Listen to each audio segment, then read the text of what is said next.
Well, welcome very much, all, one and all, to the November Parks and Recreation Commission meeting. It's November 6th, and I declare the meeting. All right. The next agenda of the business is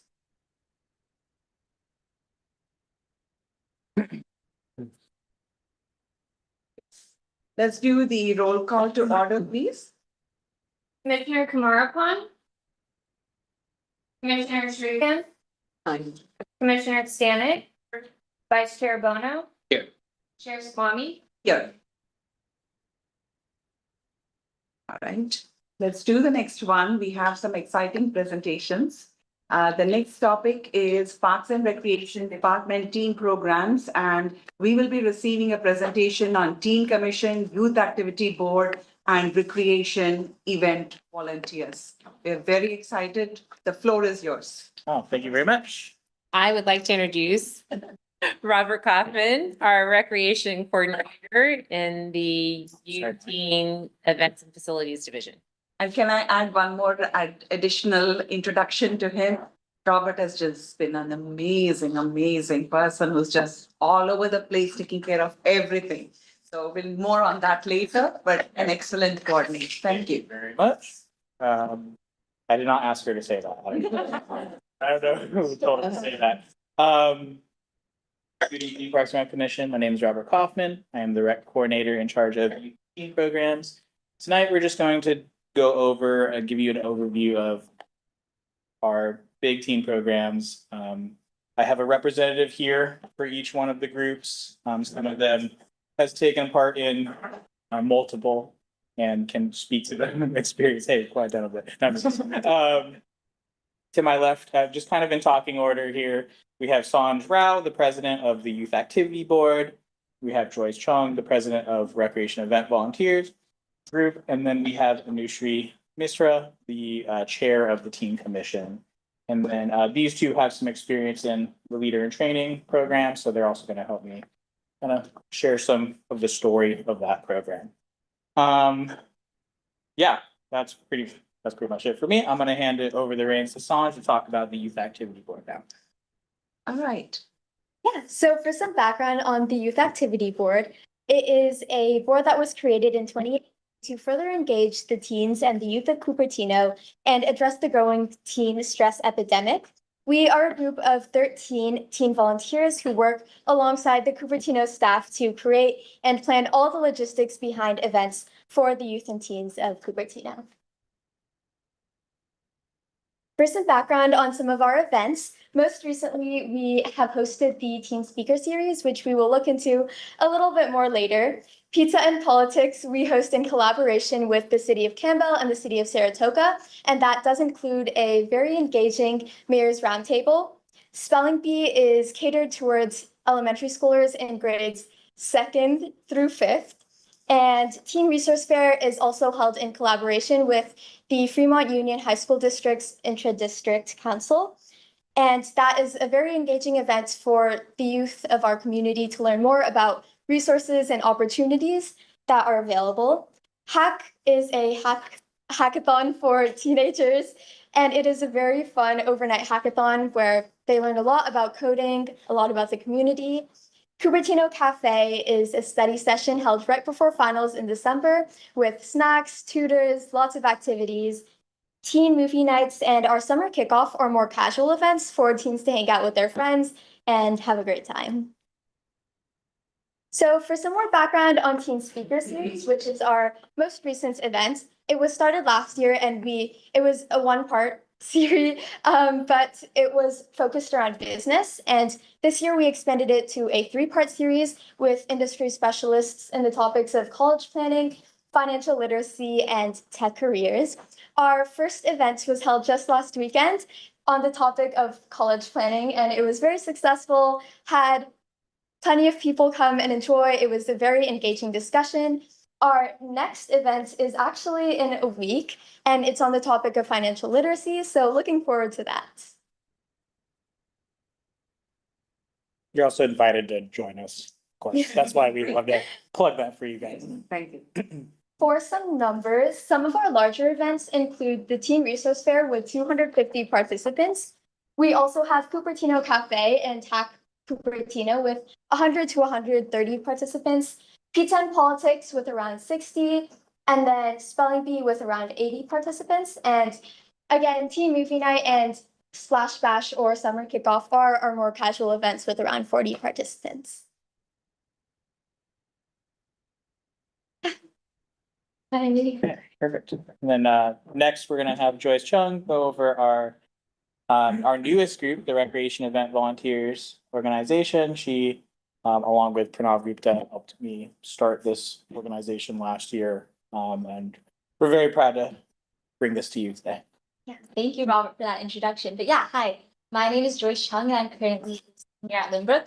My journey actually with the city started on Teen Commission. So I served 2 years on Teen Commission as their vice chair. And we're going to make the distinction a little bit later, but Teen Commission largely plays an advisory role. And while I was on the Teen Commission with Ms. Sonia, we had an idea to start an official city volunteer group where we have high school volunteers formally partner with the Cupertino Parks and Rec Commission to form a formal volunteer group. This kind of originated with the idea because we noticed that there are a lot of frequent volunteers who volunteer with the city. And so this organization was created to kind of give recognition to maybe a lot of people who volunteer behind the scenes and give them the formal recognition. So Rev was created in September of 2024. So this is definitely one of the newest student organizations that the city has. Next slide. So this is actually our second year with Rev.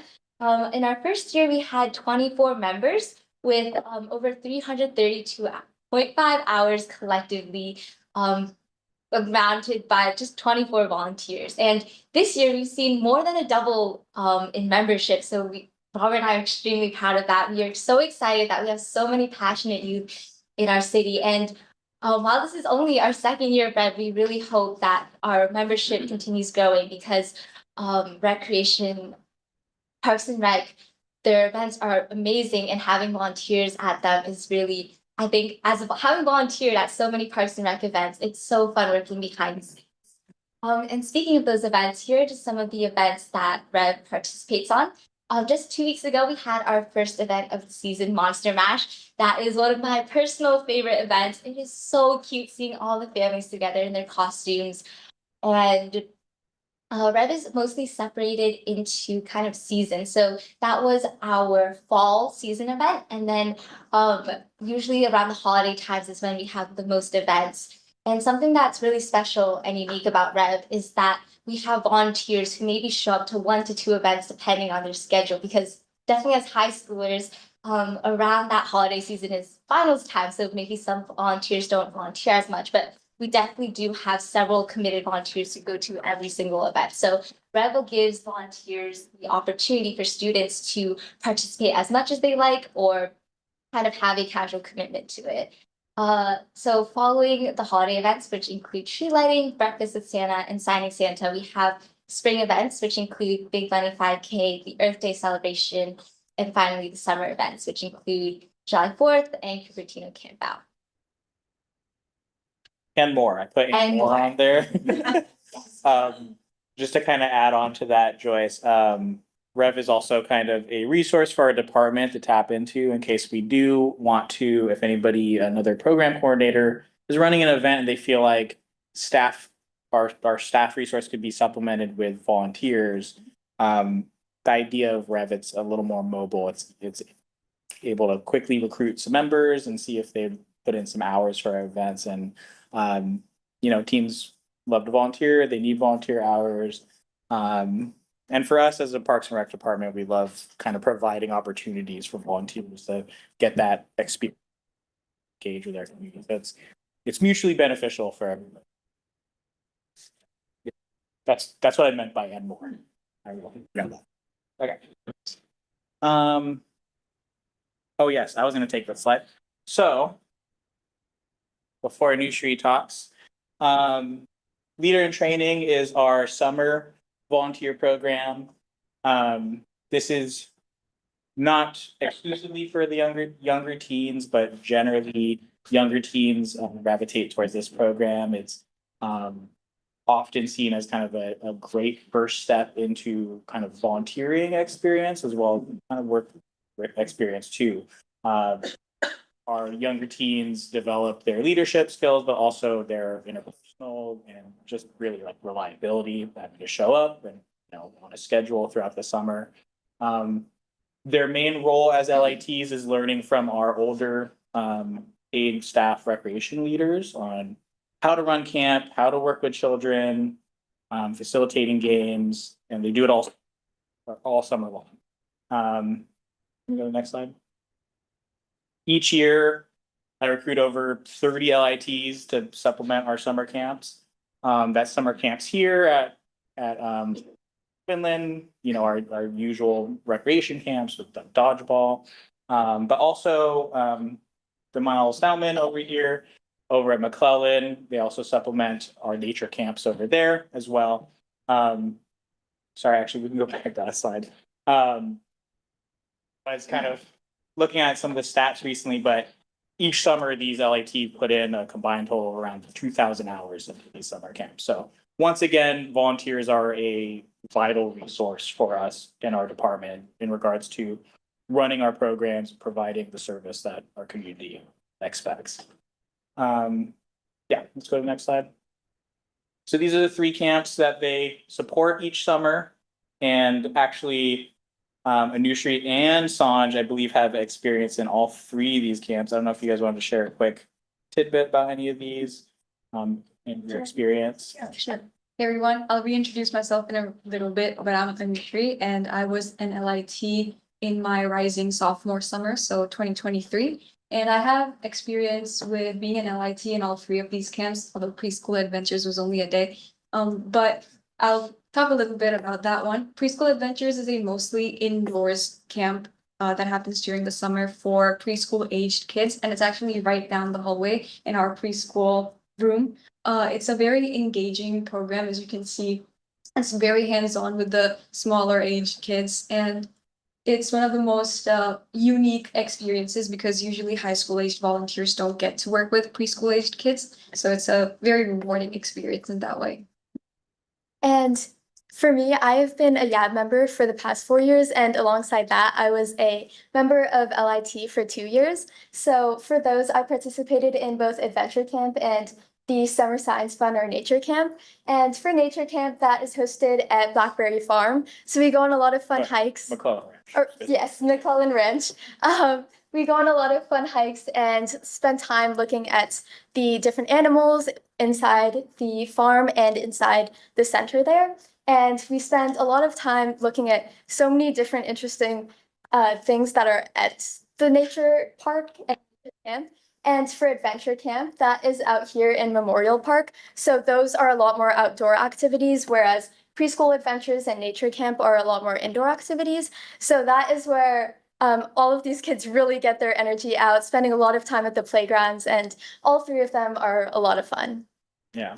And what I personally love about this program is that there is a different experience per the type of team, right? On the application, I give them the chance to kind of specify what are you interested in, and we find that some teams really want to work with kids. Like they want to grow up, they want to work with kids, and Preschool Adventures is a great place for them to get their feet wet, working with young children. The nature nerds obviously gravitate towards McClellan, and they get a ton out of it. I feel like they're some of the most passionate volunteers, is the ones that like on their application they're like, I love spiders. They got tarantulas, right? They're gonna have a great time that summer. And then the sportier teens love Adventure Camp because you're playing dodgeball. You're just throwing balls at children, and they're throwing balls at you as well. So they have a great time during the summer. Okay, I've talked enough. Moving on to Anushree. Everyone, again, my name is Anushree Mishra, and I'm the chair of the Team Commission at Cupertino. So the Team Commission is a formal commission with the city of Cupertino comprised of 9 resident teams, and our primary purpose is to serve as an advisory sort of body to city council on youth-related issues. We serve 2-year terms, so every year there's a couple of returning members and some new members. This year, we sworn in 5 new commissioners in September. Commission participation goes a little bit beyond just the meeting room for us because we also do a lot of public facing kind of participation, like speaking, moderating, and judging in certain events, and especially as MCs or masters of ceremonies. And some of these events that we do this kind of participation at are listed on this slide. And as you will notice, a lot of these are common with the Rev and YAP events because all the team programs kind of have their own like specific purposes, but we also all come together to cohesively work towards bettering the Cupertino experience for all like city teams. So you'll notice that a lot of these events are actually directed towards many different age groups, not just limited to teens. The Teen Speaker Series, Pizza and Politics, and Hack and Teen Resource Fair are all very teen, middle school, high school focused programs. But we also have things like Monster Mash and the Big Bunny 5K, which is geared towards whole families. So we get to engage with the community at all levels, and that's a very exciting part of the job, you could say. There should also be an and more on this slide too. They also support Earth Day celebration, Gen Connect, the senior center's intergenerational conference that they ran the last couple of years. They were also supporting that. So our team commissioners are passionate about being out there, engaging with our community, and being the faces of some of our events, and value that. So another unique thing we do at the commission is recognizing youth-led organizations or YLOs. Basically, the recognition entails us posting a kind of a shout out on the city Instagram. And a YLO is a organization started by middle or high schoolers that primarily serves the city of. So these are the kinds of organizations that submit a written application to us, and then they also come and present at the team commission meetings. And then we basically decide on whether or not they get to have a shout out on the official city page. These are some of the YLO organizations that we have recognized pretty recently. And also we choose to go with Instagram because that has the most by far youth reach in terms of all the social medias, at least in Cupertino. So here are a couple of things like Cyber for Youth and Lyft have expanded to several states across the country, but they all started in the city of Cupertino. And that's one of the things that we really look at, who they serve, and it should primarily be our city. That's all for the team commission. Yep, that's all for Teen Commission. This is our last slide. Just wanted to give you kind of a snapshot of teen events for this year. Please feel free to come out and participate or just see them. Feel free to reach out to any one of us if you have any questions about them. We'd love to have you. So, and then Commissioner. wait, and then before. I think we'll hold the questions until the end. Are we done? Yeah. Okay. Yeah. And then I think we're done. But I just wanted to get to this. Yep, there you go. Now go ahead. I jumped go to the previous, or the previous one, yeah. First of all, I want to say, I'm sure the chair also has recognition, but I want to say that awesome, amazing presentation, great work you all are doing. I have a quick question. The organizations that you have listed, are they locally formed organizations, like Cupertino based? Yeah, these are all Cupertino based, and as some of these have expanded quite a bit, some are almost intranational at this point. They're all headquartered in Cupertino, and that's what we really focus on. Amazing, it's really impressive, and all the work you guys are doing is really impressive.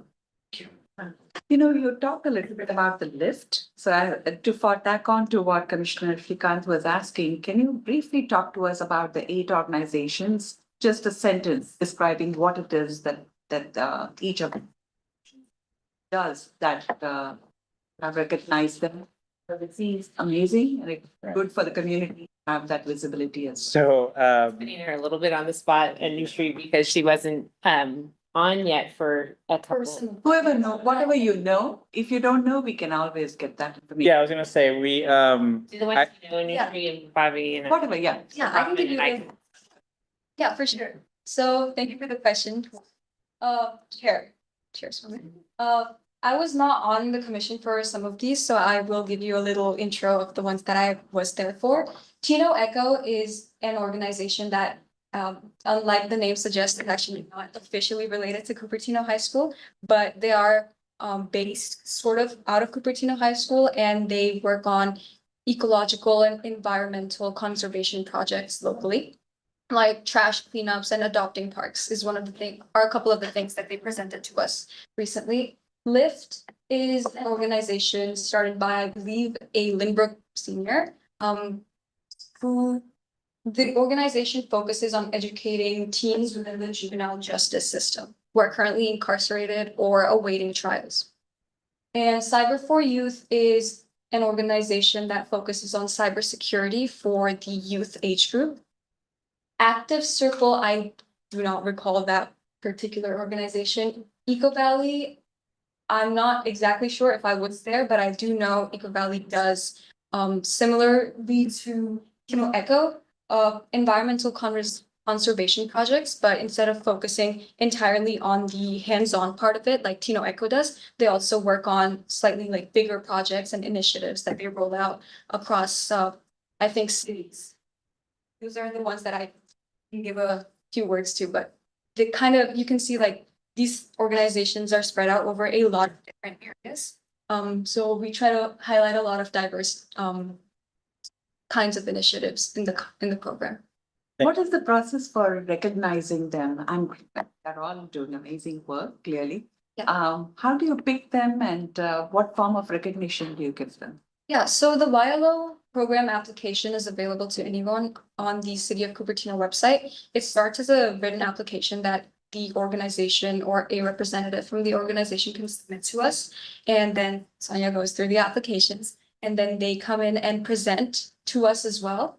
And once that presentation is done, where we get to ask them a couple of questions face to face, we also go through the written application separately and we come to a consensus. I guess we vote on whether or not we think the organization should be highlighted. So it is a two-part process with the written application and the actual presentation that they give to the entire commission. Excellent, thank you. All right, any other commissioners have any questions? I just wanted to say great presentation and I wish I was as smart as you when I was young. How about now? I bloomed late. Very impressive. All right, I'd like to actually go back to the slide where, do you have any questions? To the slide where you have the volunteers, because it's very impressive. I'd like to highlight that slide where the number of volunteers has increased more than 100%. And I've actually seen these people work. They are so passionate and they are there in all these occasions, Monster Bash and even in the camp out. There were so many people and they all wanted to just, there are more people than you need, but that's what I love, kind of passion to give back and to do something. And that could also maybe result in more activities because they're all wanting to do so much. There's so many of them who want to contribute. So I just want to kind of highlight the program itself and how well it has been managed. so much, appreciate that. And I mean, it's all of them, like they're the ones putting in the time and the effort and Yeah. I have to, of course, give a lot of recognition to Joyce and Pranav for really Yes, putting in. we're very proud of you young ladies and the rest of the commission members who are not here. You're doing amazing, amazing work. This is exactly where this is leadership and training as well, what you guys future leaders. And I Yes. just say, I'm honestly, it's amazing. You guys were talking about stress epidemic and all of that. It's fantastic. And focusing on mental health at that young age. Yeah. To recognize it and to go to the root cause. I mean, it's fantastic. I'm very proud. Yeah. Thank you for everything you do. And even the fact that you have so many volunteers You might even encourage them to come up with any other activities. If there is, I'm not suggesting, because I don't know about stats and situation, but my God, how many people are swarming and they're just there? Literally, one is to just a handful of people. Well, those people take a lot, I will say, just to commend Joyce Pranav, we're founders of Rev, and it does take quite a bit of effort on the part of our team coordinator, Robert Fine Koppel, with like, to coordinate and what they get back, and I didn't catch this in the presentation, but part of what they're getting back is it's formalization of their volunteer hours, and they have a record of that. And we can then speak to that, especially for like college applications, and they have like formal recognition, and that's what I think Robert and Joyce and Pranav really recognize, is that it wasn't just about like, hey, come on down and volunteer. They also wanted to have like a formal recognition of their hours and documentation of their hours to speak to it. And so that's the part that the work to have volunteers comes in, and they've done a great job of formalizing that. That's excellent. It's also just providing like more opportunities for teens to be in leadership positions or just have these other experiences. You know, once upon a time, we only had teen commission. And so one thing like Sonia and I have thought a lot about since we took over the teen programming is just like trying to expand that. I mean, the youth activity board we inherited, but the youth activity board and like the awesome teens on there and teen commission really inspired us to just keep thinking like, how do we create new, you know, groups of teens that are acting and engaging our community and That's right. getting time, you know, putting time and effort in, but getting something out of it too. On the other end. That gives some opportunity as well to pursue. Yeah. The one thing is, I remember at least when my son was young, that the volunteering opportunities, they needed X number of hours for the college apps. Yeah. So I love the way you have formalized this program.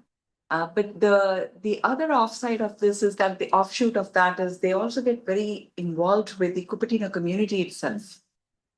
You know, not just the hospitals or outside, but also within the community. And you kind of get a deeper relationship because you're serving the needs of the community. Oh, absolutely. I mean, like, I think the incentive is pretty easy. Yes. Teens, right? They're just trying to put some bullet points on their Yeah. college application. But to us, especially in Parks and Rec, like any one of us in this room could tell you you know, their favorite, what turned them on to Parks and Rec was being at an event, like seeing a kid light up when they received something or played a game at an event, right? And so like sharing that with them while they still get to check those boxes off is kind of a no-brainer for us. Oh, definitely. Thank you very much. Thank you so much. Excellent presentation. And thank you for the service.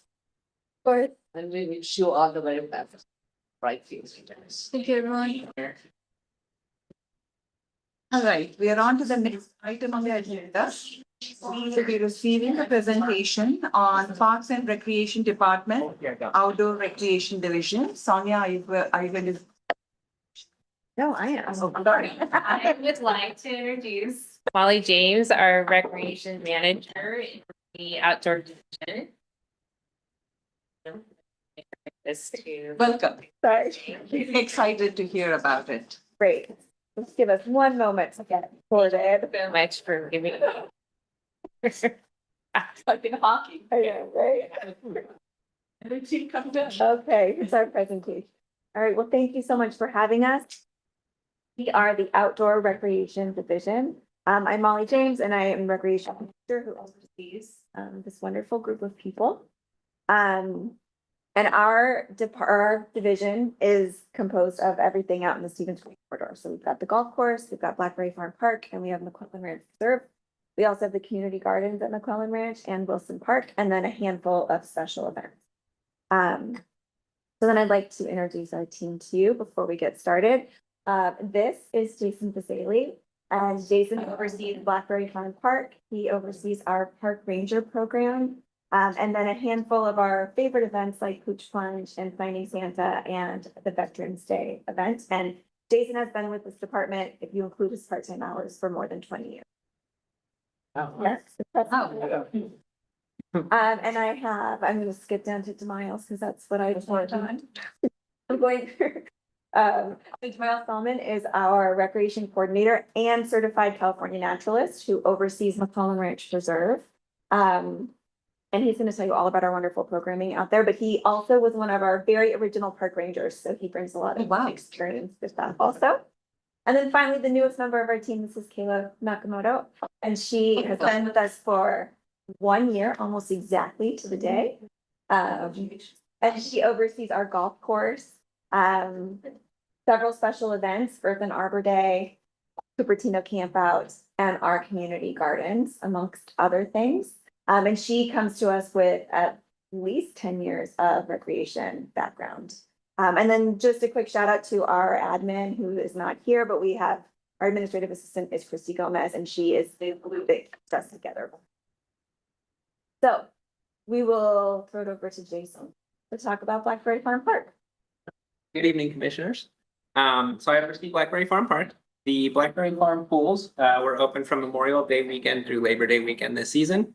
And then our picnic sites were also open the rest of the weekend in September.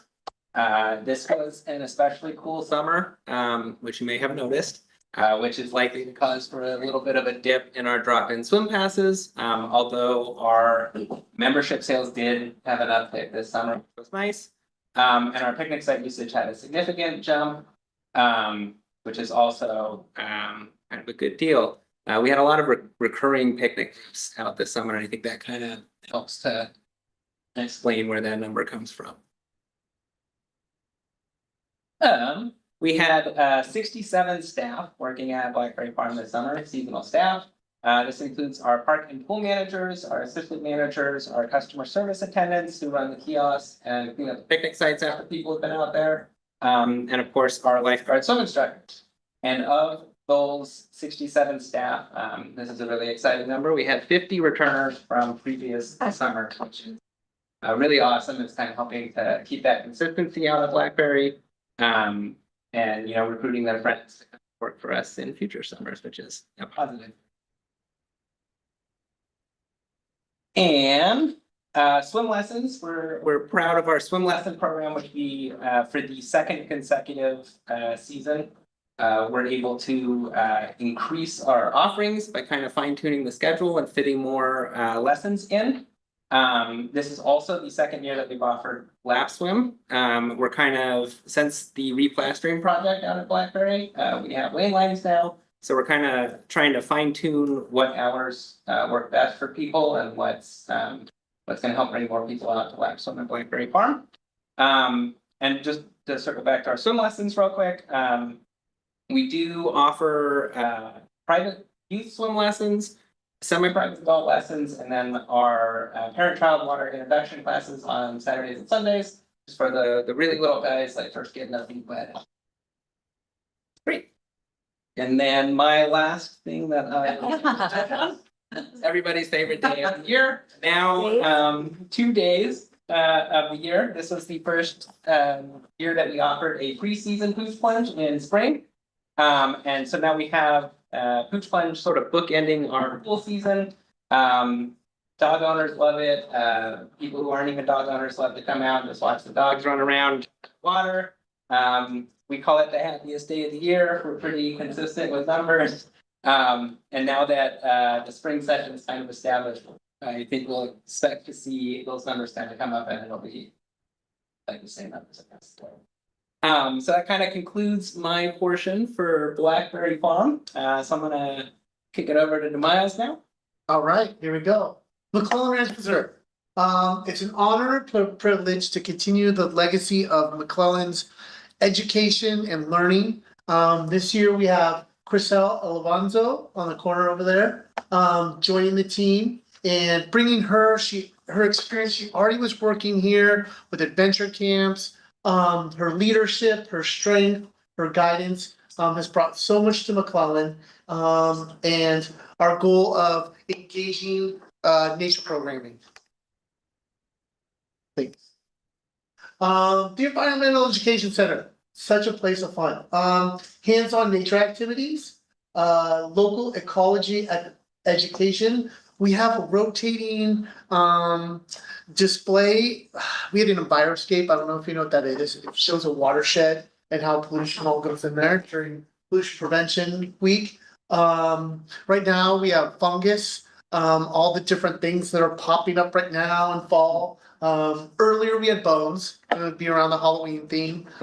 So we have a lot of fun, different hands-on activities and education opportunities. Meeting the animal ambassadors is always fun. As you can see, Ranger Austin with the tarantula, DZ with the snake pretzel. It can average from, on a rainy day, like maybe 45 visitors to 150 plus. Especially when the Cupertino Historical Society is out there with the blacksmith and we have that trifecta of so much activity happening. Thank you. We started group reservations in McClellan. We have nature walks and we have the environmental education center visits. We can also combine them, which is really fun, as well as dynamic, and it can be combined in different ways depending on what people want to learn about. So over here at the bottom slide, you see that Sunnyvale Middle School, 70 middle schoolers. That was a lot. It was a lot of fun too. It was really cool getting them engaged about learning. We did the Enviroscape. You could see them with macroinvertebrates and learning about the steelhead. They really got really involved in us, really impressed with that group. They were avid students and really went next level with it. On the top, you see nature walks. That's Builders Homeschool, which is really great to be able to offer a program to a homeschool environment, bring them out and be able to have a program with them. Another one was the small ones with New World Preschool. So it's amazing how much little ones can have such a dynamic learning experience out there and how we can adjust to avid learners, middle schoolers, all the way to just little ones really excited about learning about nature. And this year we had Wonderlich Farms come out and we switched it up and we did a blacksmith demonstration for them. So we did a group visit that way because they have a blacksmithing exhibition at their historical site, but we had our blacksmith do a demonstration, teach them about real blacksmithing and seeing it. So that was really cool. Thank you. The third grade creek tours. My voice is a little hoarse from having so much fun in a creek tour today. And so it's a lot. It's a lot of fun.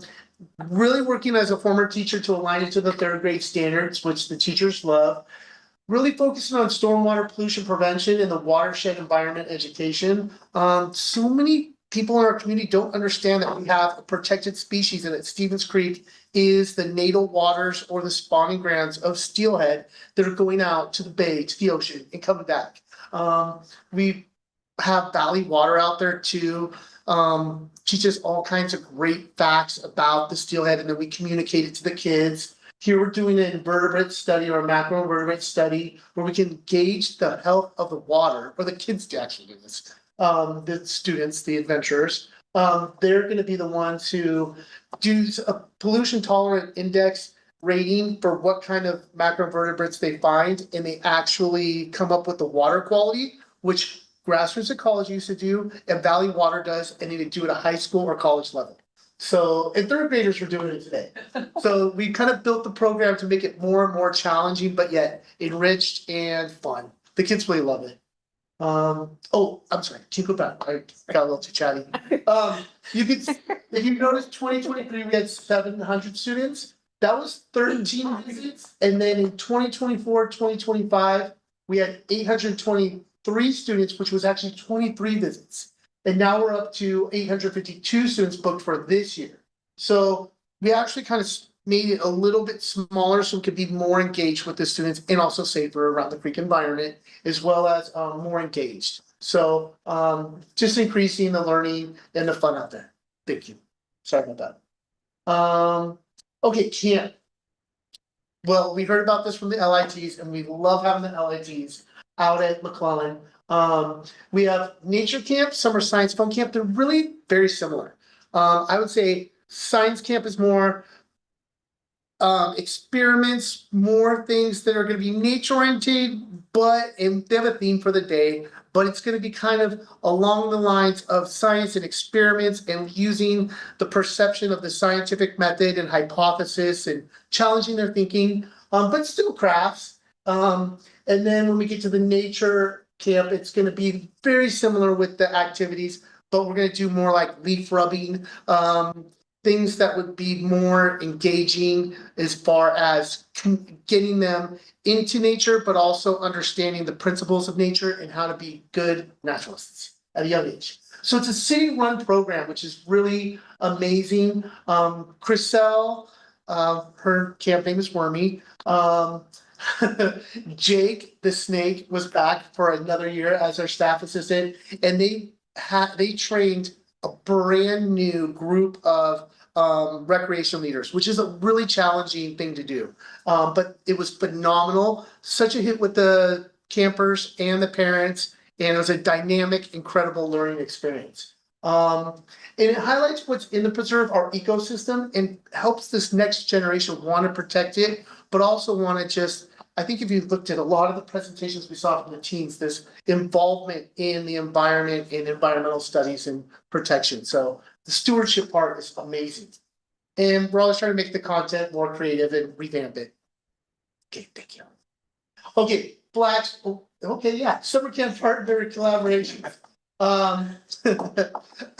Being adaptive is one of the pretty big things. So, okay, the summer camp partners, up at the top corner here on the left, we have the master gardeners, which these are all partners that are on site in the corridor. So they really are great at bringing so many things to the young ones that they wouldn't normally get engaged about or have experience with, and so many lessons that they teach out at Marshall Cottle, if you're familiar with that, where that's their home base for this. And then they come out and bring the lessons out to the campers, and it's really dynamic.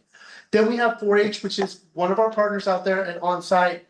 But the 4-H in the center top is going to be the ones where we're talking about animals and learning husbandry. And some of the kids actually are either in the 4-H program or become members of the 4-H program as a part of this. Grassroots ecology on the top right.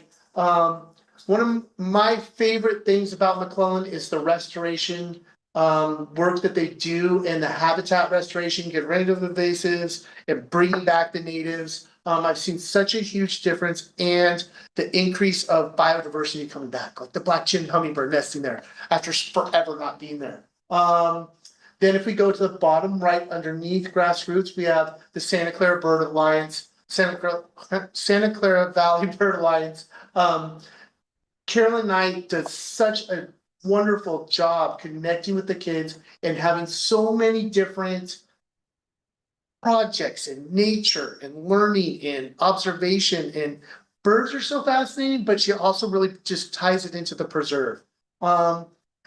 We have Karen, the bee lady, from the 4-H bee program, which you see the hives out there. What's going on with the hives? She's going to bring it to them, and she is incredibly brilliant. And I learn something from her every time I listen to her. And she comes out and will tell you amazing things about bees, and bees are so important. And she loves to do that. And the kids love it as well. And then Eric, our blacksmith, coming out and doing the blacksmithing with the kids. I mean, he's not, he like right there, he has just showing them how he'd heat up metal and then it would bend and then sometimes maybe lose its magnetivity when it's heated and then chilled. The properties of metal, how it works. He'll use clay instead of actually forging in front of them, like right there. You don't want that. But he does fire up the torch like a good distance, safe distance. He's very safe. He's very well trained. But we do have a demonstration in the blacksmith shop as well. So it's really cool. The kids love that day. That's a wonderful one. And more Eric. Eric has been such a phenomenal addition to our blacksmithing, but just McClellan as a whole in the Bear Blacksmith Shop. He's our in-house blacksmith. We have a beginners and an intermediate blacksmithing course, and they are super popular. I cannot relate how much people love Eric. and he works with them on their own projects. And they email him back and forth, and he just, oh, you would like to build this? Okay, well, you need this metal, and I'll help you buy it, and you can bring that in. And he's just so dynamic and fun, and really customizes the experience to what people want to learn. And then we have our monthly demonstrations, and then with the Cupertino Historical Society there, it's like you're learning about history, then you have active history happening, and then we have our environmental education center all at the same time. So it's just a trifecta of so much great things happening. Okay. Oh, the augmented reality app, it's on its way. So we did the Join a Ranger program with the nature walk combined with it. So you might have people who love nature but are learning about technology, or people who love technology and are learning about nature. So it kind of cross-pollinates, but it really gets people out there. And it's really, we added into an addition to our third grade Creek Tour program. So at the end, we talk about it, and that gets traffic to that as well. And it's always posted up out in front of the Environmental Education Center, and an opportunity for people to see hidden gems within McClellan through the app when you can't normally see them. So it's been really amazing to have that. And then additional classes and programs. Nature journaling is something that I incredibly love teaching. That's in the bottom right there. And that's a father and his son taking the nature journaling class together. I love the family friendly one. It brings so many people together. We had Audrey and her grandmother, and she's an incredibly gifted young artist. And she ended up taking our Herpetology 101 course and drawing all kinds of reptiles, and had a great time with that. And she does little sketches and brings them in. She comes to our open houses, and it's a wonderful connection. But it was just amazing how much seeing the family dynamic, and even we'll have an adult go into the class who's not bringing a child and have an incredible time. So the nature journaling has been a very fun one for a lot of us. You got Austin over there with our really popular night hike and flashlight tours. All the Join a Ranger programs are incredibly successful, and people love them. They're just, and everybody loves having a ranger around and listening to a ranger. The native tree tour, Raptors of the Corridor tour, so much fun. The night hike, they can actually also bring out a black light, and you can see the different creatures glow at night, like millipedes and things like that. Ooh. Okay, and then on the far end over here, this was one of my favorites. This was the Bay Area older adults. We created a program just for them, for their VIP program, their visually impaired persons. And we had a whole touch sensory kind of learning experience. And that was one of the most dynamic things I think we've ever done, and rewarding, as well as the active aging nature walk with the senior center. It was reserved through the senior center, and so much fun. And we just had a great time walking through the corridor and seeing what we discovered. So those are just some of the magical things happening in McClellan. And I think I'll turn it over to my amazing colleague, Kayla. Smiles. All right. Up next, we have community gardens. So like Molly said, one of the things that I oversee is our community gardens program. So there are two different locations, Wilson Park and McClellan Ranch. We have a total of 107 plots at McClellan, and we have a total of 15 at Wilson Park. Cupertino residents can apply for a garden bed at either of these locations or both. And then they are limited to one per household. So if a plot becomes available, we go onto our wait list, and we kind of skipping ahead, I apologize. If there's a garden bed that is available, the way that we prioritize who gets the plot is by a couple of things. So who has the most points? They get asked two questions. If you live in high density housing, and then if they are enrolled in the PG program, they would have 2 points. If not, they would have 1 or 0 possibly. Once they get placed, it's a 5-year permit, which is new this fiscal year. The cost of the program is $150 deposit, and then $110 is the annual fee. And then they can apply to renew their plot if they would like to.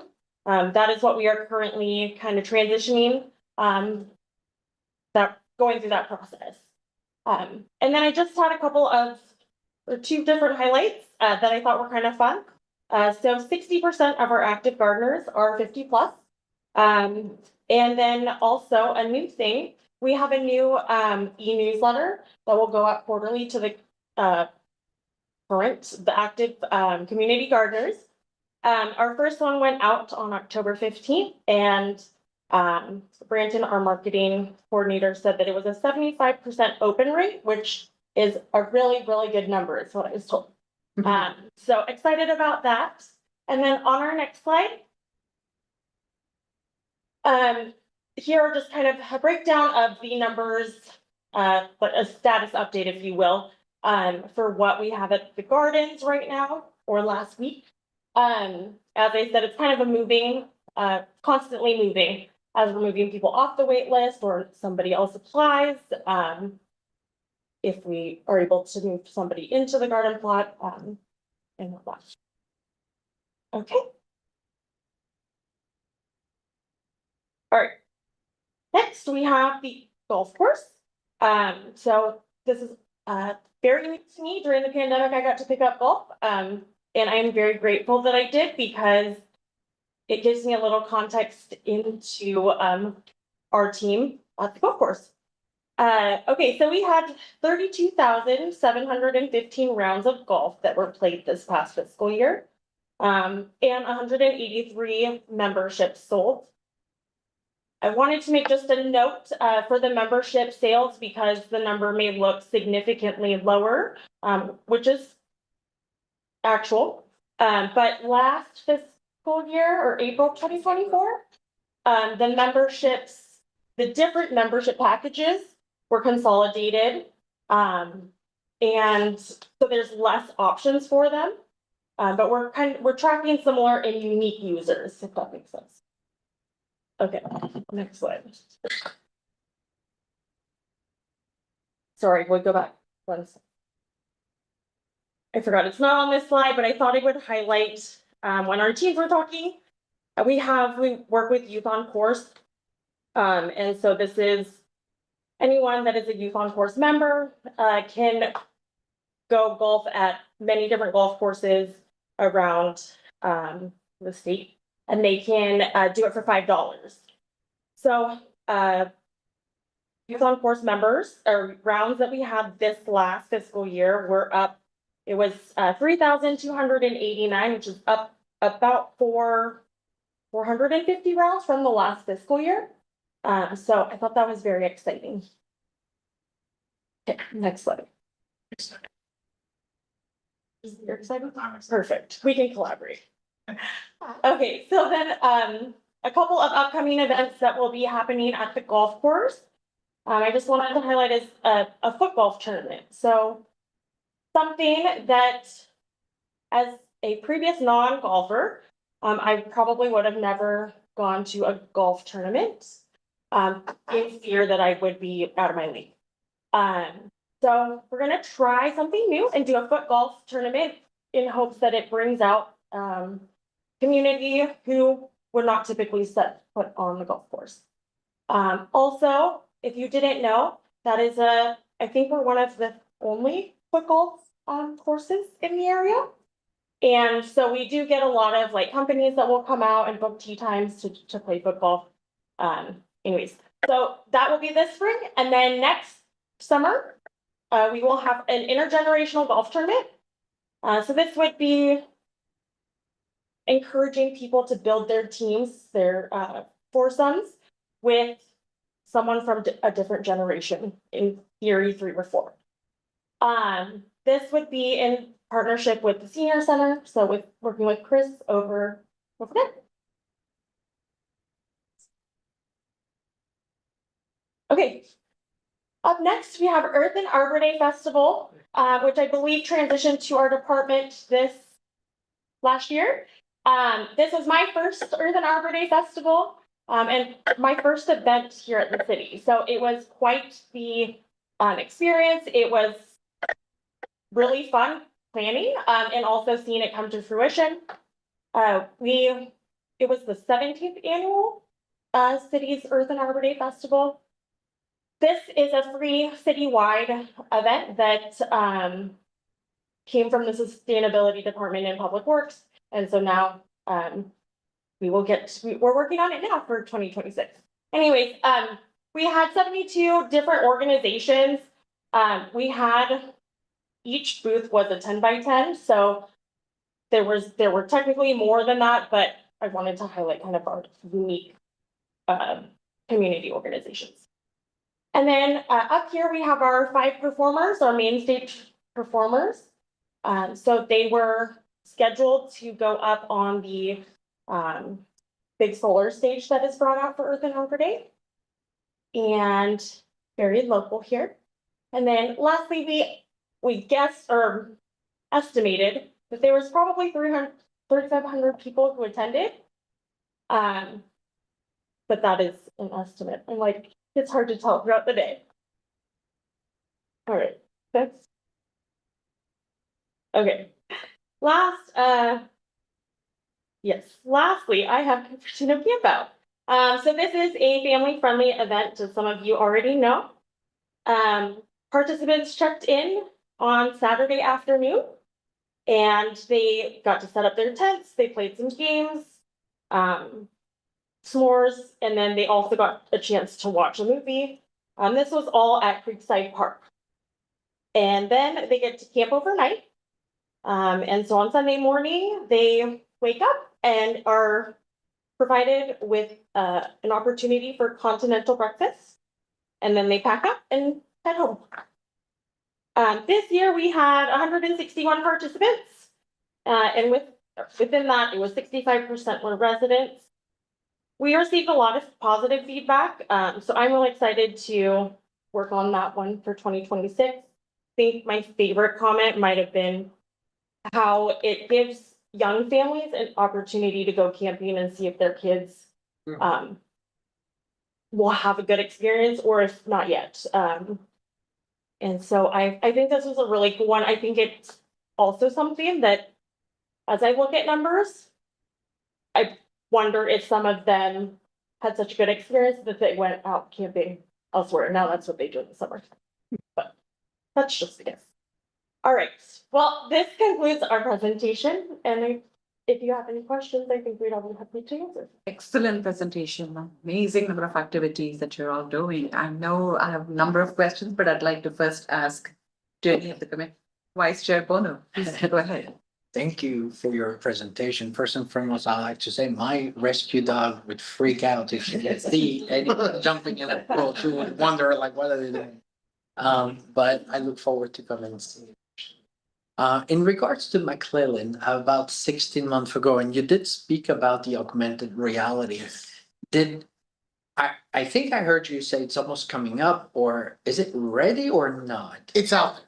And then we had the Joint Ranger program from January. The first 5 months we did nature walks where the ranger led them, while I did the first 2 where I walked to kind of help people navigate the AR while the ranger did the naturalist part. I think that we've had really good success where the ranger can now lead those. We did it for 5 months. And now mostly people show up and you can just use the QR code, or we have a pamphlet to help describe it at the Environmental Education Center. And they also kind of advertise it at the open houses as well as at the end of the creek tours. Yes. Does that help getting more school involved and participate thanks to that, knowing that everyone's on their phone? I think our goal at the end, like to pass it out to the kids at the end of the creek tours, was just for them to be able to bring something home to say, hey, mom and dad, this was so cool. Could we go back out? It's not something that they do during creek tours. We don't have phones or anything during the creek tours. It's just something that maybe they want to bring their families back to experience something, and there isn't a naturalist led program at that time. Copy. All right, thank you. Regarding the $110 annual fee for the planting and just the $150, you know it's not a lot. $110 for a plot for a garden, I mean, we could double it. And it would, because it's per year. I'm seller, sorry. I'm just saying we could bank a little bit more. I think it's a wonderful place to be, especially for those living in high rises that wants to have that. For the pricing, if you do 112 divided by 12, it's really not much. I own a plot. Because it's so cheap, I won't want it.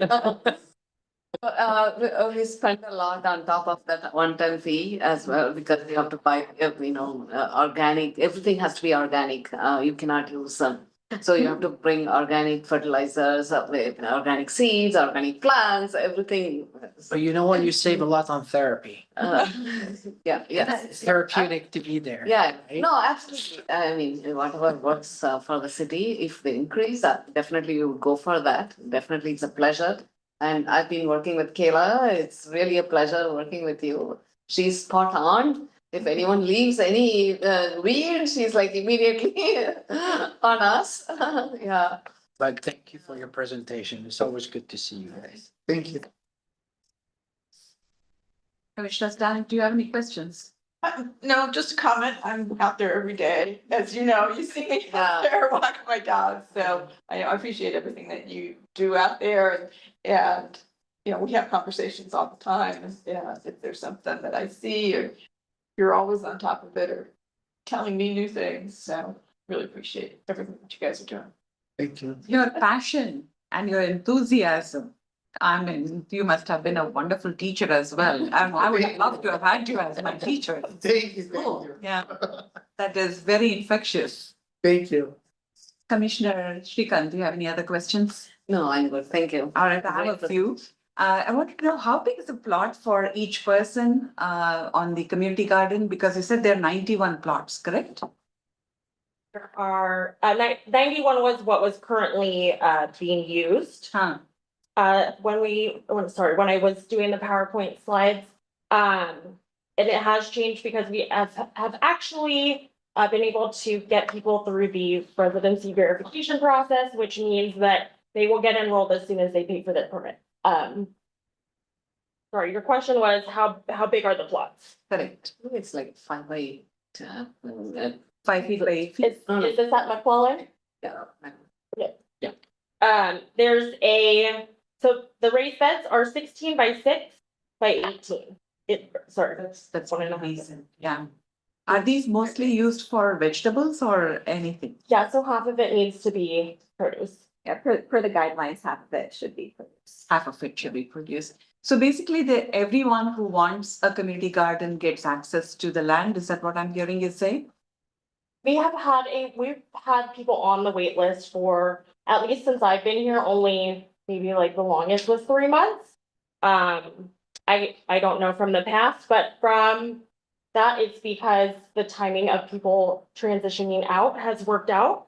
Because I saw 0 on the wait list in McClellan. Sorry, it's because I had already known in my head. So we will have 0 once we do all of our residency verification and they've all paid for their permits. So I put that there because I know where they're going. And I wanted to just identify that we wouldn't have anyone on the wait list. However, we could have somebody go on there tonight. If you want a garden and you're interested, you could join the wait list. We have done a good job of turning it over pretty quickly, and so it's not like, I don't know if you remember before, but before we redid the gardens, there was a really, really, really long wait list, and so Kayla's done a really good job of managing the wait list. And it's funny because a lot of people will sign up and put their name on the list and then decide that they don't want to do it, and so we get through the wait list quicker than it seems like we would. I'm just trying to understand the demand and supply. It seems like it's whoever needs it or wants to do it is likely able to find the lot to do it, correct? Yes. And the water and everything, all this is taken care of by the city, so it's covered in the $150 deposit and $110 the one-time annual fee. Well, and the deposit gets returned if you. Correct, so it's only $110 and the water and everything is free. Correct, yes. Okay, covered in that. Yes. I think it's a very good program. It's really wonderful. Yeah. So I don't see a need to even prioritize people since we don't have a wait list. No, probably not. Yeah. I have a question when you're done. Commissioner Stanek, please go ahead. Yeah, so when we did decide to do the prioritization for those in multi-unit.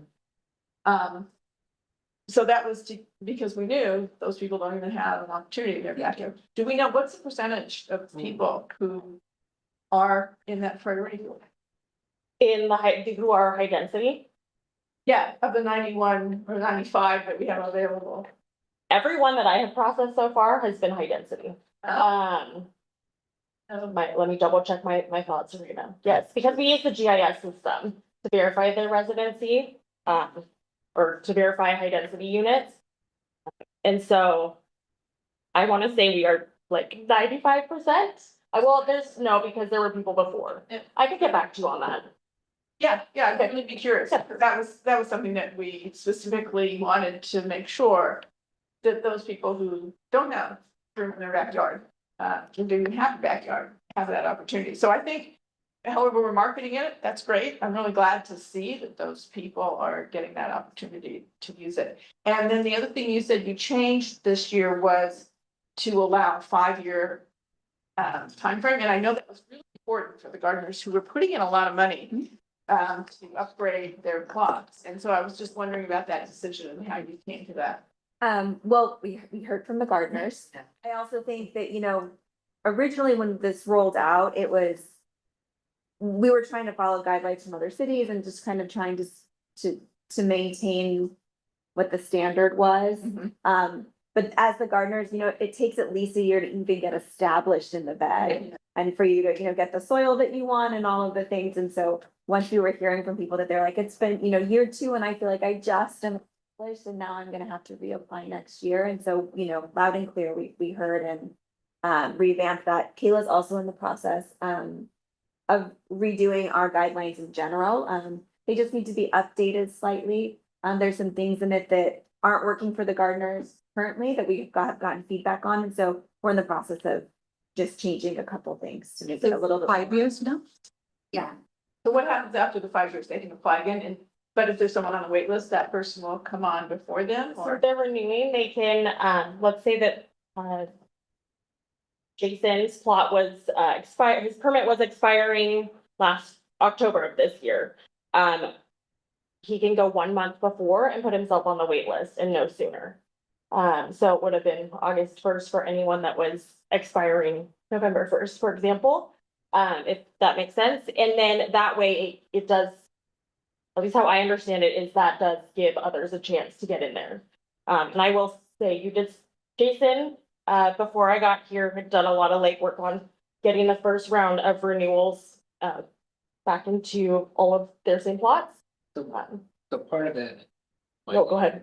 Part of that was setting the termination date for plots as the same, so that we could try to get gardeners back in their same plots. Yeah. And so the other thing about getting back in plot, not only if there's people on the wait list, would also be the priority. So people on the wait list don't have any points in the priority system, but somebody who's a current gardener does. When they put themselves back on the wait list, they go at the top. So they would get their garden plot back if they have 2 points, and the people on the wait list have 0 points. Okay. Because they have done it. Okay, so, yeah, one of the points of having the time frame is to allow more people in the community to do it. So if the people who have plots always get to the top of the wait list, then it looks like it's not an issue right now. Are the terms like staggered so that there's so many people coming up this year and so many people coming up next year, so the first set of gardeners started in the lots in 2021. I was there. So 3 years later, so last year is when their first plots came to term. But since then, there's been gardeners who've joined the plots every year. So that's kind of, it's created sort of a natural. So last year there were a ton of gardeners coming up to their end of their term because they were that first group. But because not everybody wanted to renew their plots, it's now kind of developed a natural thing. what's our re-up? I have to like that out. But, I'm not sure. yeah. For this year. So Yeah, Commissioner, I can add that to my, what I will get back to you with. Right, thanks. I could try to pull it out too. Yeah, so but I Commissioner, think one that, second. Commissioner, sorry, Vice Chair Bono? I just had a quick question. Are you guys using the Parks and Recreation magazine to advertise on that? And do you also aware that now we're gonna do QR codes? So if you want any database and get information who would want to be on the waiting list, you could use that? I don't know that that's been rolled out to us just yet. So the QR code is gonna be. Remember a QR code for database purposes, but that we can also include for residents to advise them that, for example, we have waiting list in Wilson Park. Just saying, give them a price, and it's almost like free advertisement with a questionnaire of the QR code, blah, blah, blah. All of that can be done. That's not currently how the plan for how the QR code will be used. It's gonna be used as a feedback QR code, and then if they scan it, they can give direct feedback on all Parks and Recreation programs, is what's planned with the marketing Correct. and communications. Yeah, I'm a coordinator. speller. I can't. Yeah, so Sorry. so it's something we can take back and certainly check in with a person that would do that. Commissioner Shrikant.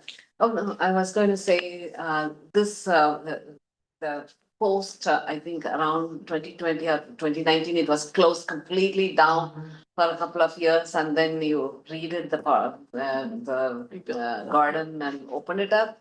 Since then, it's been much more streamlined. Previously, I waited for a year or 2 years to get a plot. But everything is really fast now and streamlined, and Kayla is on top of everything. And before Kayla, there was Chris. Really, they are doing a great job. Thank you so much. I have a couple of questions with regard to the cost for the city. How much do we spend on average per plot for water, soil? Do we put any soil? Do we have, because I know that the city has a program for compostable soil that people can come and fill up. Do we provide that for the community gardens and drop some soil there for people to use? We do have a compost delivery, I think it's a 16-yard debris bin, does that sound right? That comes at the beginning of each planting season, so twice a year. And that comes, I'm not sure what the cost that is. We work with our sustainability team who works with Recology. But I'm sure we can pull those numbers and get that back to you. And then water, It would be Uh-huh. nearly impossible for us to know the How amount much of water water? that each gardener is using.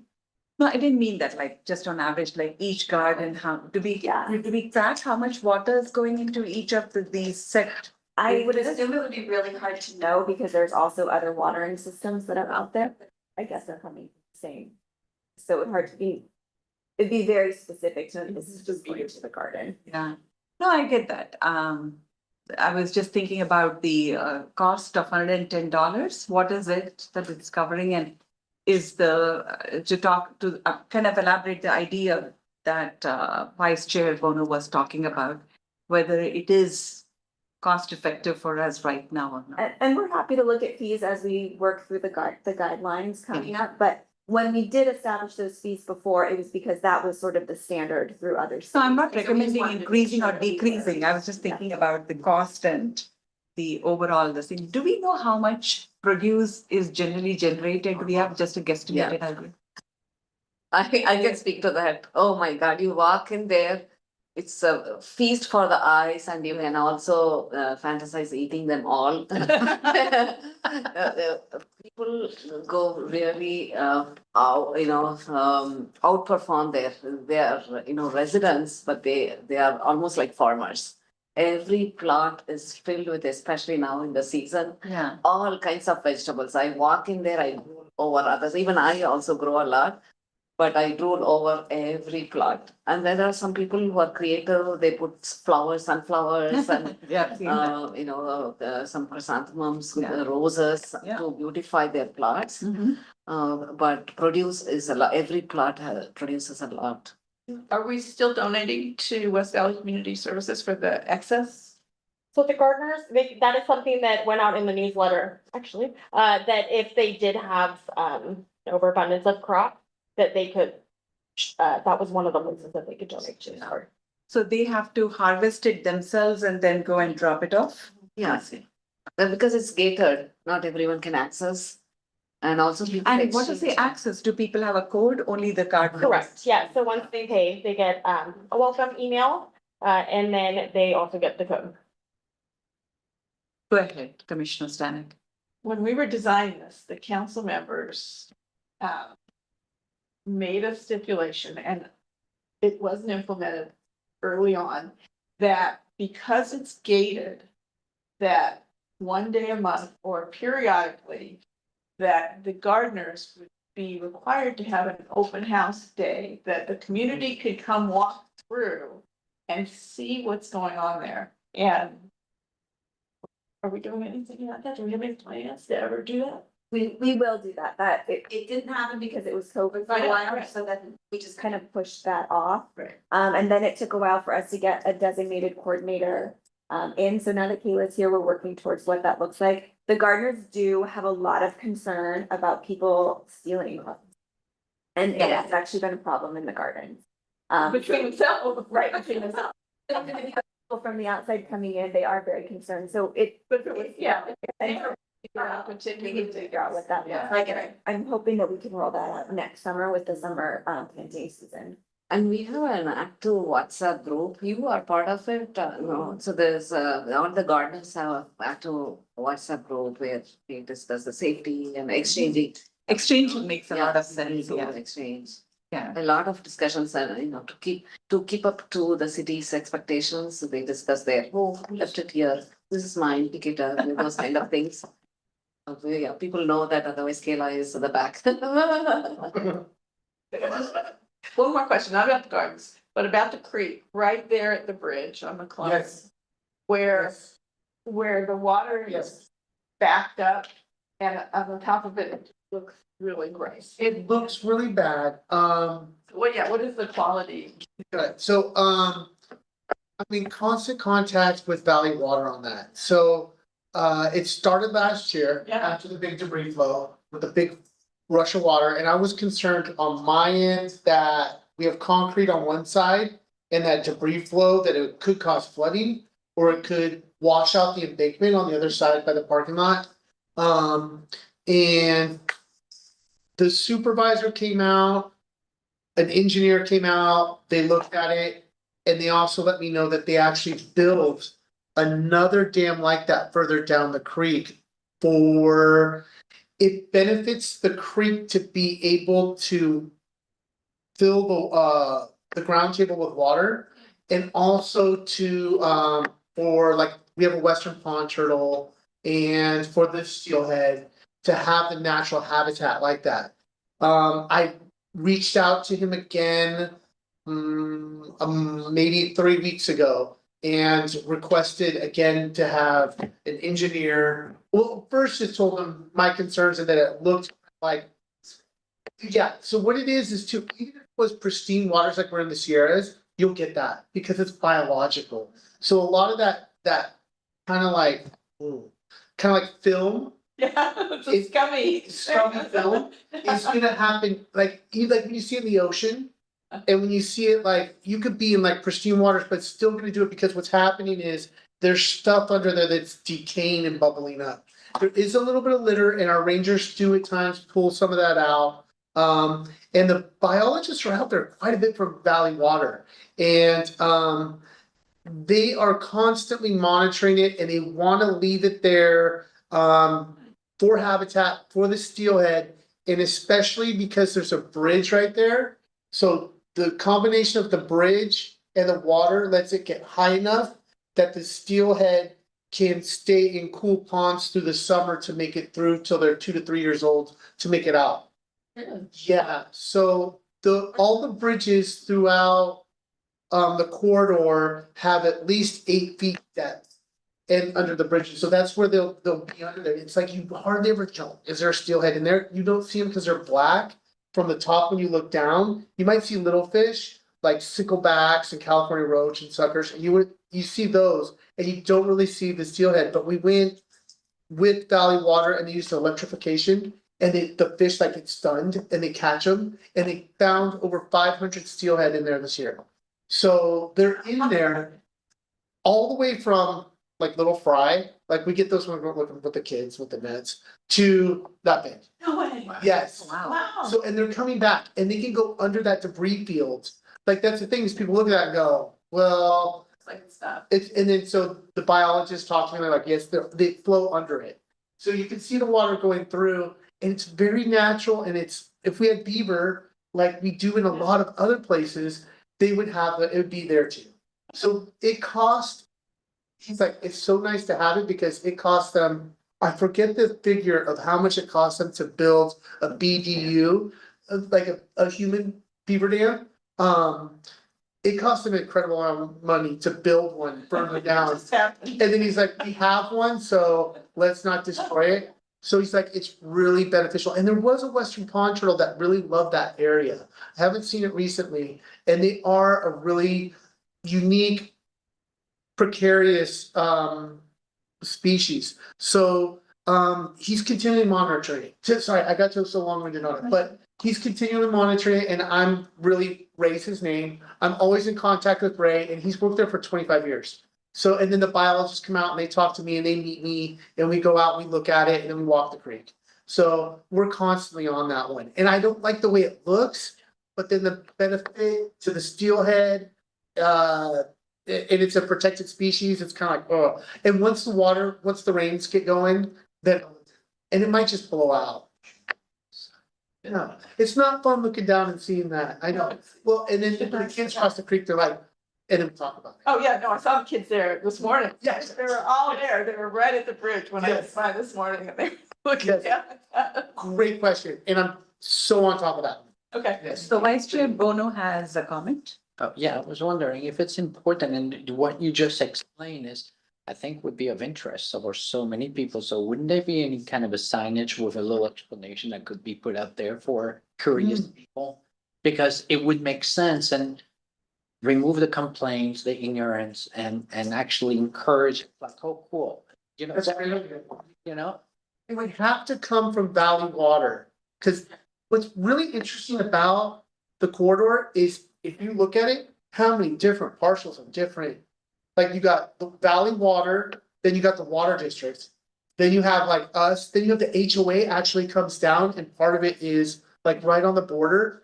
And so it's this hodgepodge of different ownership. So they did have a sign right out as you pull out from McClellan and it's blocking people's view. And then it's such a high visibility problem. So like a small sign, like they do have like a little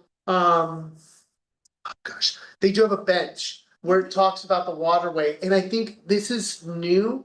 So I don't know. I think we'd have to wait. I'll talk to Ray about it, but I think we might want to see if this is actually going to stay or go.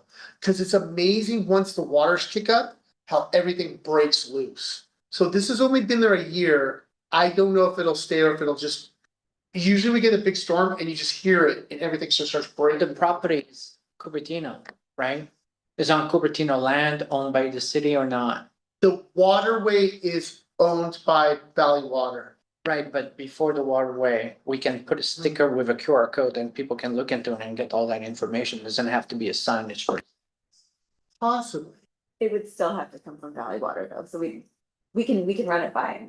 Yeah, because it's, we would be commenting on their. Oh my God. Yeah, oh, we'd be commenting on what they're doing. Well, if you need any assistance, let me know. Thank you, I appreciate it, We can work. yes.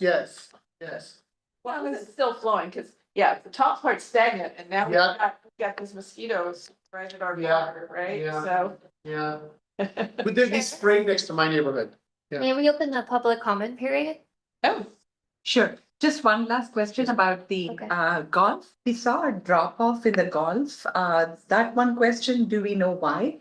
And the second one was in terms of the homeschooled kids walking, how do you reach out to them and let them know this is the date? Do you reach out individually to homeschool kids? Oh, No, they come to us.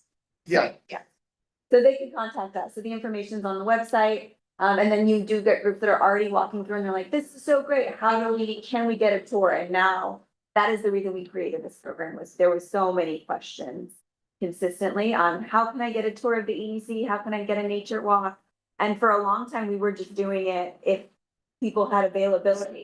And so now we've attached a small fee to it to at least cover time. And then, sorry, The golf one. I would say that the biggest reason we've seen a little bit of a decline was because we raised fees last year. From? Insignificantly, went up by like $2 around, very small. That's definitely why you saw a decrease in the number of memberships, because we went from having, like, no joke, 40 different options for memberships down to maybe, what is it? Like we have now 10. Like 10, yeah. So there's a lot fewer options, so that, and people are buying like bigger packages because that's cheaper for them. So when you're looking at the membership numbers, that's why you see a decrease. Thank you very much. Also, yeah, I think she was. just to close on that, I think D Clip is much bigger than Blackberry, so people graduate and they start playing 18 holes and they go to D Clip. That's a very good point. Yeah, yes, yes, I have 3 golfers in my home. And they go to Blackberry almost every day. Oh, wow. Great, that's That's a commitment. Wow, thank you. So should we open it for public comment? Is what Yes. you were saying? Yes, we are opening this for public comment. Is there anybody? They don't have any. So glad we did. Excellent. All right, let's move on to the next topic, and thank you for an excellent Thank you. presentation. I think we were super engaged, as you can see. And we loved every bit of all the stuff that you're doing for the community. Great, and if you ever have questions, we're all out in the corridor, so stop by and say hi to us. Absolutely. Thank you so Thank you. much. Thank you. So, All right. Next part of business is approval of the meeting minutes that we had on September 4th, 2025. May I put a motion for review and approve the minutes and Parks and Recreation for September 7th? Who wants to second it? in second. Excellent. I have one comment. We also need to open the floor for public comment on this. Oh. item. For the approval of the meeting minutes. Yes. So we are actually, yeah, in the past we did, okay. Any comments, public comments for approval of the meeting minutes or Go ahead. on September 4th, 2025 Parks and Recreation Commission? We have no comments in person and no comments on Zoom share. Thank you very much. So should we go ahead and ratify the approval? I have a comment on the minute. Commissioner Stanek, go Thank ahead. you. So I think it was on item 4. We were talking about the organic, the native plants. And somewhere in there, the notes say that Commissioner Stanek opened it up for public comment. And I couldn't have done that because I'm not the chair. If you could go back and look at that. I think that's what it says. I do believe we actually touched Talked base about on that. It just so happened that I asked about it. you asked about it, and so technically that was how we checked on the public comment. So that's how it got written. Okay. Yeah. Yeah. So on that point, is the Public Works department or that particular group coming and giving a presentation to us? So let's finish this item and then I will actually address that in my update. Excellent. Yeah. All right. Go for So it. should we go ahead and now that we have a proposal and a second, should we go around and approve it? Yes, Commissioner Kumarapan, Not here? Commissioner Srikanth, Aye. Commissioner Stanek, Yes. Vice Chair Bono, Yes. Chair Swami. Yes. Passes unanimously with 1 commissioner absent. All right. The next item on the agenda is postponements. Do we have any postponements? Oral communications. Do we have any oral communications? We have no speakers in person and no speakers on Zoom share. Do we have any old business? Yeah. Do we have any new business? Right. Staff reports. Okay. Second to back up here and going.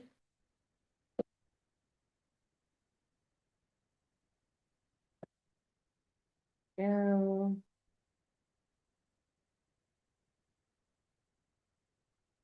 All right. Make sure. Good evening, commissioners. My liaison update. I'll actually start with an update in regards to the Public Works. I did touch base with the Browns supervisor, and he had said he really didn't have any information he doesn't have the data that you're looking for because it's not really tracked. However, I asked if he could give the information to me to give to you regarding if there is any issue with non-native plants. And as of right now, they do not feel that there's an issue. However, he did say that they are working with grassroots ecology in the corridor to there specifically is where they're kind of focusing their efforts to make sure that they replace any plants that are needing replaced with native plants in the corridor. And then throughout the parks, they're looking at adding some pollinator gardens. So he didn't have any specifics on the specific parks, but he said that's basically all the information he has at this point. So Yes. that's And the I think we had already, as our commissions, recommended to, prioritizing native plants over non-native invasive plants. So that's nice. yes. Great. Yeah. Excellent. Okay. And then I'll just start my my update with the Monster Mash recap. And thank you so much, Chair Swami, for coming to the event. And I definitely had to drag Chair Swami away from the trick-or-treaters and make her go see the rest of the event, but I'm so glad that I did. But that was on Saturday, October 25th. And we had a great time. We all the staff and the volunteers really loved this event. It's so fun. And we sold out, our sellout is 200 and then we squeezed in another 10. So that happened again this year and we just had some fun pictures and the event, just to say, because I know you had acknowledged Robert Kaufman, but the event was actually headed by our youth coordinator who is currently on family leave. So the interim youth coordinator actually headed up this event and it's one of our biggest ones, Natalie Garcia.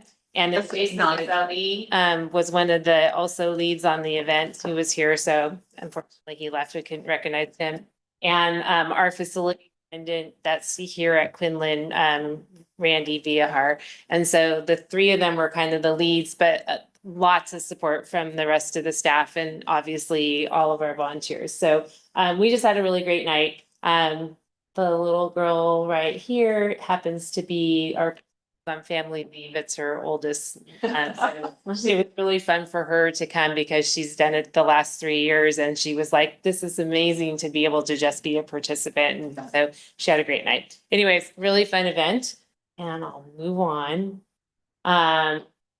We already kind of addressed this, but Teen Speaker Series coming up and our speaker topics. The one thing I did want to add about this is that we do always go to the Teen Commission for advice on our programs. So when we wanted to expand the speaker series, which is a very easy program to implement, easy, low cost, all of that, and everybody really loves it. We went to the Teen Commission and they gave us a list of topics and then they gave them in priority order of how they'd like to see them. So college planning, financial literacy, and tech careers were the top three. And so really exciting for us to be able to implement that this year as our series. And it's just a fun event. And also just to add that you'll see with each of the series, that you probably can't see on this flyer, but each of the series is hosted by one of our teen commissioners as the moderator for the series. So they have set questions and they'll sit and put it kind of in an interview style. So it's a really great program. And once again, Robert Kaufman is just really amazing at putting together these programs.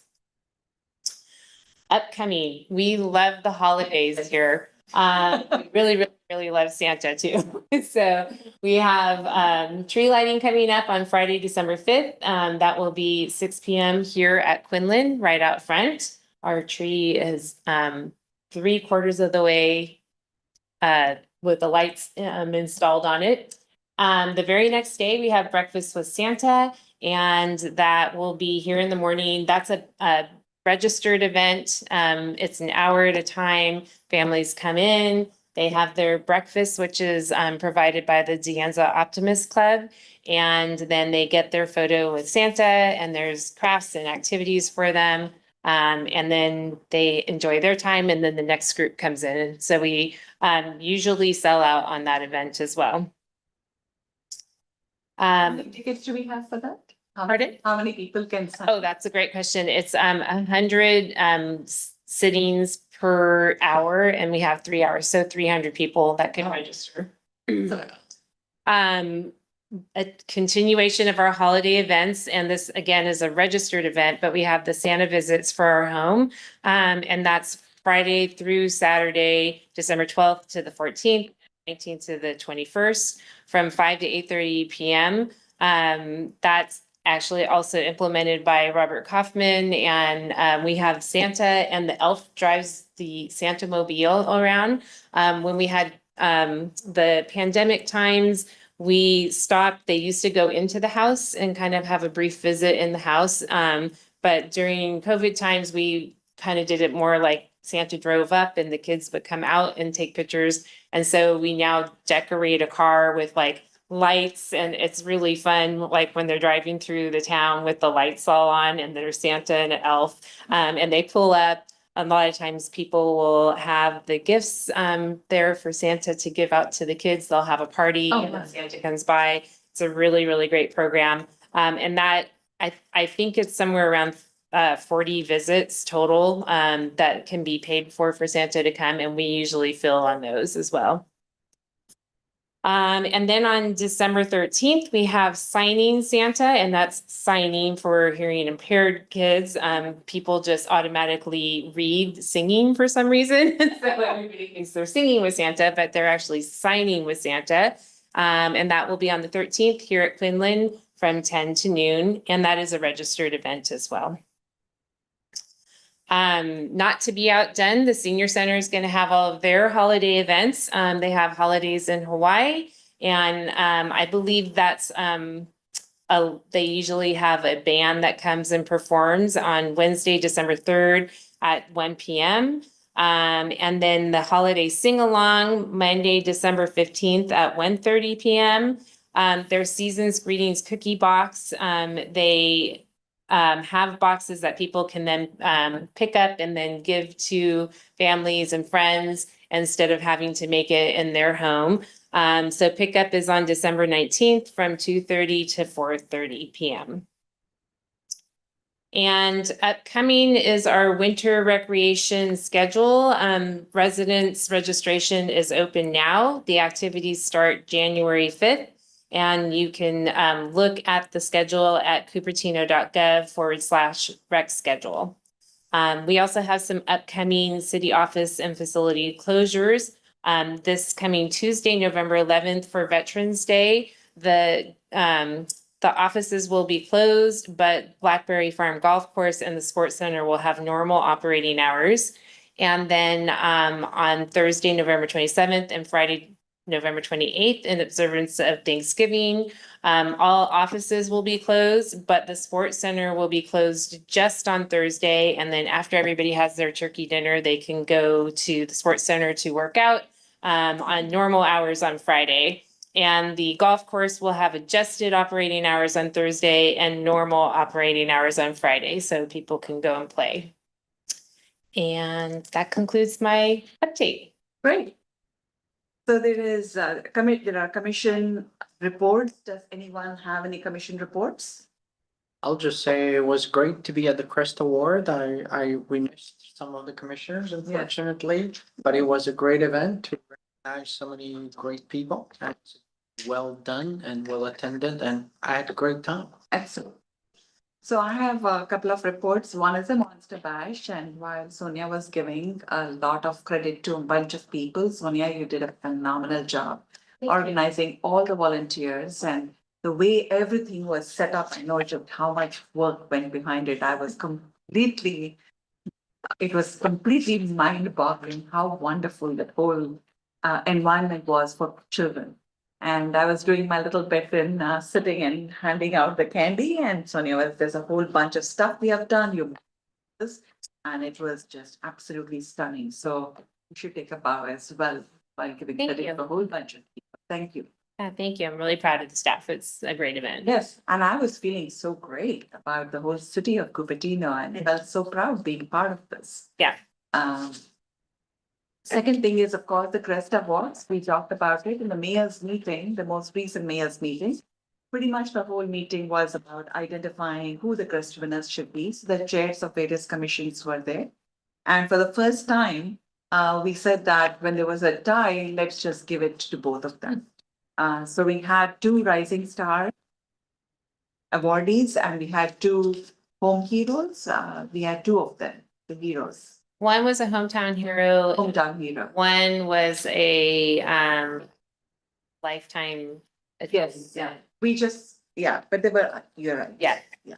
Yeah. So there were 2 names that we just decided to, and then I think we just gave them different labels. But what I wanted to say is the number of applicants and the quality of the applicants was really good. And it feels great to be part of the city with so many people that are doing such creditable work. So, and yes, at the Crest Award, I know Commissioner Shrikant, who has just come from India, did her test and landed there. It was just right after the Yeah. event had ended, so we missed you Yeah. by a few minutes. Yeah, no, I was there like right after the photo shoot Oh, of Parks and Recs. Oh. I missed the photo shoot, but I saw some of the awards, yeah. So I came back and we took some pictures and And I was Sonia gone. was Yeah, like, Vice On Chair his- Bono, yeah. we tried to bring him, but anyway, all good. We missed you, Commissioner Stanek, and Commissioner Kumarappan was probably in India, so we missed him. But it was really a wonderful event. well It's organized. Really well organized. And on time. Yes, on time, and it ended on time as well, and we got to have pictures with Sonia as well. That was great. Thank you, Sonia, for all that you do. I really appreciate it. So the next item is future agenda setting. Does anyone have any items that they would like to be considered in a future meeting? None? I want to say that in the past, people have proposed for, like, we all have discussed some future agenda setting items. Some of them haven't made it to the table yet. Is there any way we can review what those topics are? Because it's not on. We will take a look at that. Sonia and I will take a look at that and we will prioritize based on what we have. Today, I think we had a pretty long agenda because of that, which is why it's almost, we said 8, but it's almost 9. So, but it's a very good point. So we will look at that and certainly Commissioner Shrikant, in our next agenda items, let's take a look at that. Yes, Commissioner. One comment is, we used to have a calendar for the whole year and set out when we would be expecting different departments to be presenting. Can we get that back? Yeah, So we can- you had it at the beginning of the year. I believe Jessica Sente put out a calendar. So there's certain things that are kind of set on certain months. Right. And so that does exist and sure, definitely. It's really nice to have it Yeah. attached to each monthly agenda so that we can look at it and if Okay. things change or, think, oh, this should go with that. It's a good reminder. Yeah, I think it's put out at the beginning of the year and then because then obviously we're adding some Right. agenda items. Yeah, I mean, I can look into that. And then like it's already set that in December, you'll have the sports center presentation from that recreation manager. Yeah, because then we Yeah. can start thinking about things in advance too. Sure, definitely. There. Okay. And we also get the agenda about a week ahead of time as well. That also helps. Thank you. So there are no other additional items. I will call the meeting ended and I'm adjourned.